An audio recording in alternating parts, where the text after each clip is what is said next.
આપનું નામ અને પરિચય જે મિર્જાપર પ્રાથમિક શાળામાં જે બનાવ બને એના વિશે શું કહેશો? મારું નામ અંકિતા ગોર છે. સામાજિક કાર્યકર્તા અને પોલિટિકલ લીડર છું. અને મિર્જાપર પ્રાથમિક શાળા, કુમાર પ્રાથમિક શાળા જે છેલ્લા 2 દિવસથી ખૂબ ચર્ચામાં છે, એ કુમાર પ્રાથમિક શાળામાં આજે અમે ખુદ વિઝિટમાં ગયા હતા.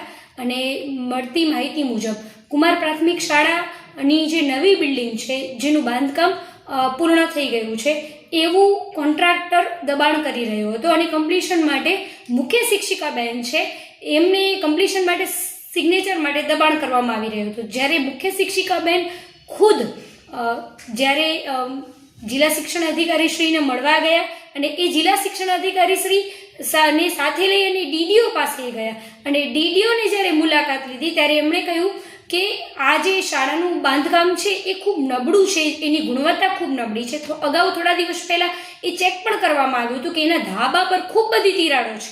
અને પાણીથી ચેક કર્યું તો ધાબા પર પાણી નાખ્યું તો એ જે તિરાડોમાંથી પાણી એ વર્ગખંડોમાં આવતું હતું. એટલે આવી અમુક ત્રુટીઓ હતી. તો હું કમ્પ્લીશનના જે ધારાધોરણ છે એમાં હું સહી નહીં કરી શકું.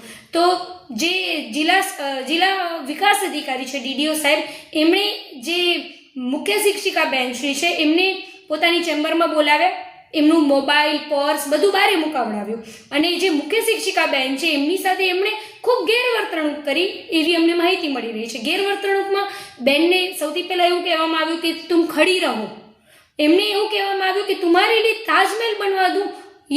એટલે આટલી ખરાબ અને આટલી અશોભનીય વાત કોઈ જિલ્લા વિકાસ અધિકારી કરી શકતા હોય તો આ કચ્છની દીકરીઓની પણ અસ્મિતા ઉપર સવાલ થઈ જાય છે, કચ્છની મહિલાઓની અસ્મિતા ઉપર પણ સવાલ થઈ જાય છે.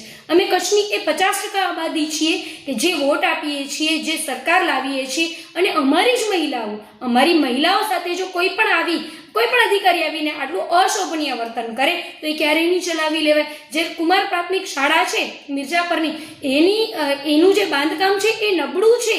તો એની તપાસ કરવાના બદલે એ જે મુખ્ય શિક્ષિકા બેન છે એમને ये किन प्रकारे તમે સહી કરી દો, तुम सही कर दो, सिग्नेचर कर दो, तुम सिग्नेचर क्यों नहीं कर रहे हो, એવું કહીને એમણે અશોભનીય વાત કરેલી છે. કોણે? ડીડીઓ સાહેબ. એટલે મારે અહીંયાથી સમગ્ર ગુજરાતને અને મારા કચ્છને કહેવાનું થાય કે આવી કોઈ પણ અધિકારીની તુંડ મિજાજી સ્વભાવને અમે ચલાવી નહીં લઈએ.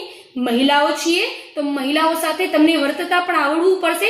અને જે મુખ્ય શિક્ષિકા બેન છે એમની સાથે જે થયેલી ગેરવર્તણૂક છે એને અમે વખોડીએ છીએ અને અમે અપીલ કરીએ છીએ, અહીંયાથી માંગણી મૂકીએ છીએ કે આવા કોઈ પણ અધિકારીને અમે કચ્છમાં સાખી નહીં લઈએ.